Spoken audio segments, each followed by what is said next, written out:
बिस्मिल्लाहिर्रहमानिर्रहीम, अस्सलाम वालेकुम। माय नेम इज सफ़र एहसान and this is your channel physics का सफ़र। आज के इस लेक्चर में, आज की इस वीडियो में हम डिस्कस करेंगे, मतलब जिसको हम हलवा मक्खन मलाई बनाने की कोशिश करेंगे। वो टॉपिक है polarisation of light by reflection, जो कि क्लास 11th फिज़िक्स, जो कि पिछले साल न्यू बुक आई है, उसका टॉपिक है। अच्छा, इससे पहले वाले जो टॉपिक्स हैं जिसमें पोलराइजेशन आ जाता है, उसके बाद जो टाइप्स ऑफ पोलराइजेशन आ जाती हैं, या जो production and detection of plane polarized light आ जाता है, उसकी जो वीडियो है वो मैंने ओल्ड कोर्स में बनाई थी और एज इट इज उसने वही टॉपिक उठाकर दोबारा से न्यू बुक में डाल दिए हैं। तो इस वजह से उसकी मेरी पुरानी वीडियो ही चल जाएगी। हाँ, उसमें ये polarisation of light by reflection नहीं था, उसके बाद मेलस लॉ नहीं था, तो उसके बाद ग्रेविटेशनल वेव्स भी नहीं था। तो इन तीन टॉपिक्स ही हम वीडियोस इंशाल्लाह बनाएंगे। लेकिन आज के लेक्चर में हम देखेंगे polarisation of light by reflection. अच्छा, देखिए पोलराइजेशन क्या है। पोलराइजेशन में क्या होता है कि अनपोलराइज्ड लाइट को हम पोलराइज्ड करते हैं, ठीक है, by mean of some materials like polarising sheet कह लें या पोलराइड कह लें, ठीक है, उसको यूज करके हम अनपोलराइज्ड लाइट को पोलराइज्ड बना सकते हैं।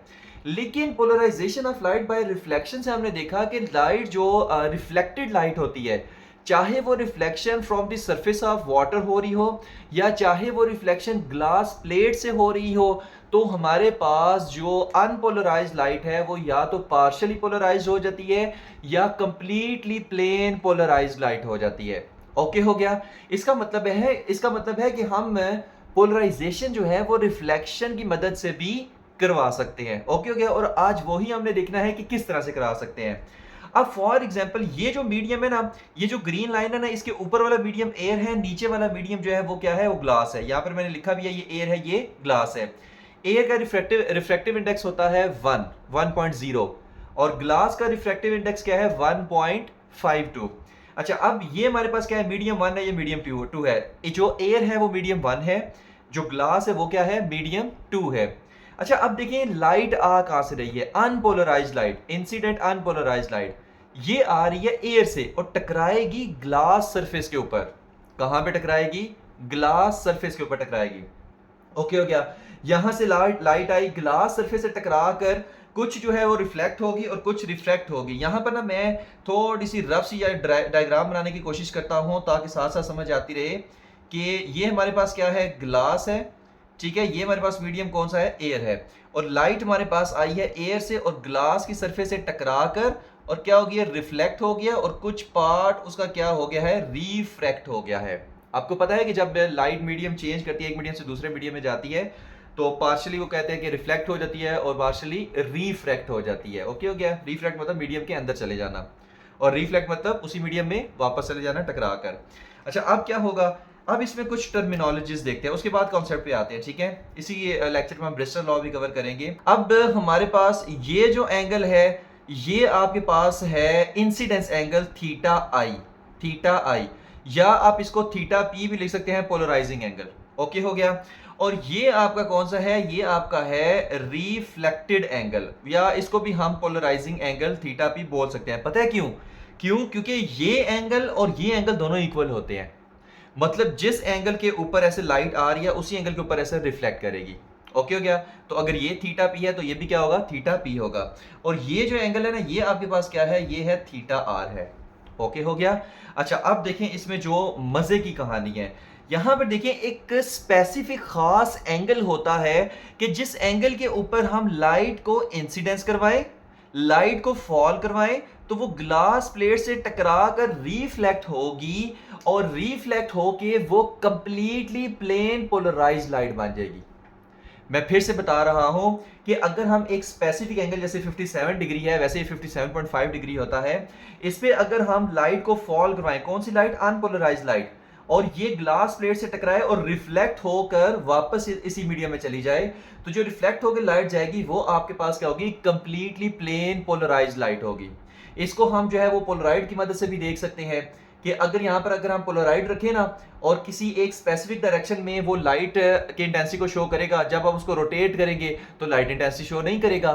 इसका मतलब है जो लाइट आ रही है वो कौन सी है, वो प्लेन पोलराइज्ड लाइट है। इसी तो हम कहते हैं polarization of light by reflection. तो रिफ्लेक्शन की मदद से होगी ना प्लेन पोलराइज्ड लाइट। ओके हो गया। तो एक तो ये चीज याद रखनी है। अब नेक्स्ट चीज हम इसकी देखते हैं कि जो ब्रिस्टर्स लॉ है वो क्या है। ओके हो गया, इसी में इसकी कुछ और चीजें भी आ जाएंगी। तो यहाँ पर कुछ चीजें ना इसमें नोट करनी है लाजमी। देखिए ये जो एंगल है ना, जैसे फॉर एग्जांपल हमारे पास ये है और ये है, यहाँ से ये रिफ्लेक्टेड लाइट आई, कुछ इधर गई, कुछ आपके पास इधर चली गई। अब इसमें ये जो एंगल है ना, ये कंप्लीट एंगल, ये कंप्लीट एंगल ये कितना बनता है? ये बनता है 180 डिग्री। कितना बनता है? 180 डिग्री बनता है। अच्छा 180 डिग्री बनता है तो याद रखें कि 57 डिग्री पे या जब लाइट ऐसे रिफ्लेक्ट होकर कंप्लीटली पोलराइज्ड लाइट हो जाएगी तो रिफ्लेक्टेड लाइट और रिफ्रैक्टेड लाइट में एंगल कितना होगा? 90 डिग्री होगा।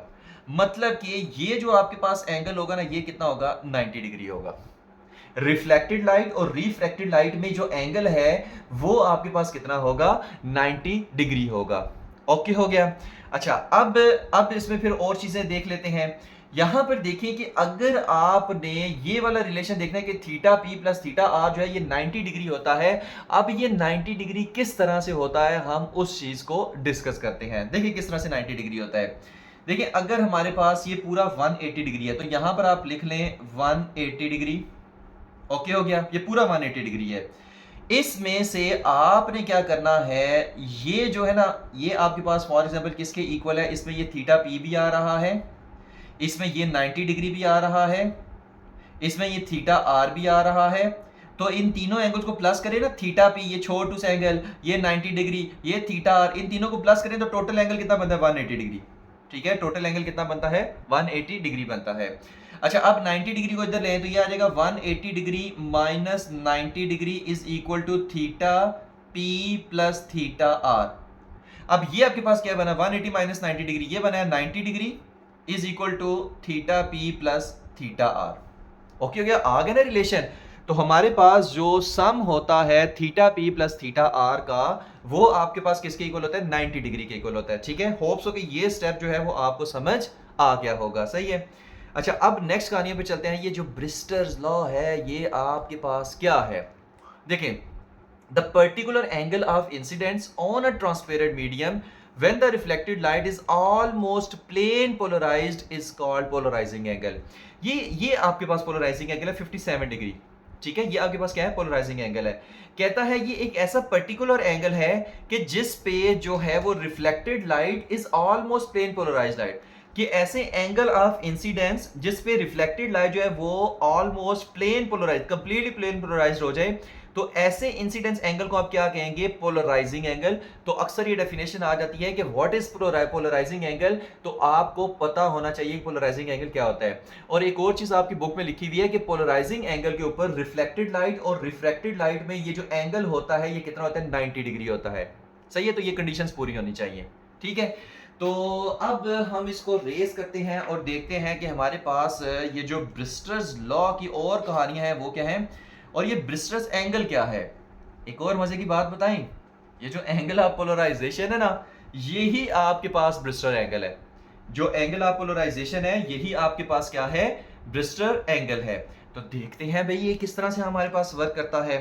तो यहां में देखें, इसको मैं क्या लिख सकता हूं? ठीक है, ये थीटा पी जो है यही ब्रिस्टर एंगल है। इसको भी हम ब्रिस्टर एंगल भी कहते हैं कि जिसपे रिफ्लेक्टेड लाइट कंप्लीटली पोलराइज्ड हो जाती है। तो क्या मैं इसको लिख सकता हूं? Theta R is equal to 90 minus theta P. क्या मैं इसको ऐसे लिख सकता हूं? मतलब थीटा आर को आप इधर ही रहने देना और थीटा पी को क्या कर दें? उधर जाकर माइनस कर दें। ठीक है, अच्छा अब यहां पर हम यूज करेंगे स्नेल्स लॉ। यहां पर हम क्या यूज करेंगे? स्नेल्स लॉ यूज करेंगे। तो देखते हैं कि स्नेल्स लॉ हमें क्या कहता है। स्नेल्स लॉ क्या कहता है कि n1 sine theta P is equal to n2 sine theta R. ये स्नेल्स लॉ कहता है। अब n क्या है? Refractive index of air medium 1, n2 क्या है? Refractive index of glass medium 2, theta P क्या है? पोलराइजिंग एंगल, थीटा आर क्या है? Refracted angle. ओके हो गया। अच्छा अब इसमें वैल्यूज पुट करेंगे तो n1 sine theta P is equal to n2 sine, यहां पर थीटा आर की जगह क्या आएगा? ये इसकी वैल्यू पुट कर दे, 90 माइनस थीटा पी आ जाएगा। ओके हो गया, 90 माइनस थीटा पी। अब आपको ना ये मैथमेटिकल ट्रिग्नोमेट्रिक में एक चीज जो है वो याद होनी चाहिए कि साइन 90 माइनस थीटा भी क्या होता है, ये होता है कॉस, यानी साइन 90 माइनस थीटा क्या होता है, कॉस थीटा होता है। साइन 90 माइनस थीटा क्या होता है, कॉस थीटा होता है, ठीक है। तो ये आपको पता होना चाहिए। वही sine alpha plus beta, sine alpha minus beta, वो वाले फार्मूलाज याद करें तो ये सारा पता चल जाएगा कि किस तरह से आता है, ठीक है। तो ये आ जाएगा n2 साइन 90 माइनस थीटा क्या होता है, ये होता है कॉस थीटा। क्या होता है, कॉस थीटा। थीटा पी है तो यहाँ पर थीटा भी लिख देंगे। ओके हो गया। अच्छा अब आप क्या करेंगे, यहां पर आप लिखेंगे sine theta P over cos theta P is equal to n2 divided by n1। सही है। अब ये आपके पास क्या हो जाएगा, ये हो जाएगा टेन थीटा पी, क्योंकि साइन ओवर कॉस क्या होता है, टेन होता है, तो tan theta P is equal to n2 divided by n1। सही है। और अगर आपके पास n1 जो है वो रिफ्रैक्टिव इंडेक्स हो एयर का, तो एयर का रिफ्रैक्टिव इंडेक्स n1 वो क्या हो जाएगा, वो 1 होता है। तो यहां पर जब आप 1 पुट करेंगे तो आपके पास आएगा tan theta p is equal to n2, जिसको आप सिंपल n भी लिख सकते हैं। और यही आपके पास क्या है, ब्रिस्टर लॉ है। ब्रिस्टर लॉ हमें क्या कहता है कि tan थीटा p जो है वो क्या होता है, वो n2 बाय n1 होता है। सही है। Refractive index of medium 2 divided by refractive index of medium 1। Okay हो गया। तो हम इसे ना थीटा पी पोलराइजिंग एंगल को भी फाइंड कर सकते हैं। तो इसी ये जो रिलेशन है ना, इसको हम क्या कहते हैं, ये हमारे पास क्या है, ब्रिस्टर लॉ है, जिसमें हम क्या कहते हैं कि tan of polarizing angle theta P is equal to refractive index of medium 2। कब, जबकि मीडियम 1 एयर हो, जिसका रिफ्रैक्टिव इंडेक्स 1 है। तो ये आपके पास क्या है, ब्रिस्टर लॉ है। और ब्रिस्टर एंगल क्या होता है, the incidence angle eight which the angle between reflected light and refracted light is 90 degree, that angle is called, that angle of incidence is called ब्रिस्टर्स angle. यानी जो पोलराइजिंग एंगल है वही आपके पास क्या है, उसी को हम ब्रिस्टर एंगल कहते हैं। ओके हो गया। तो होप्स हो कि ये सारी बातें आपको समझ आ गई होंगी। यहाँ पर जो है हमारे लेक्चर का एंड होता है। सारी चीज़ें हमने इसमें कवर कर ली हैं। Thank you very much. Allah हाफिज़।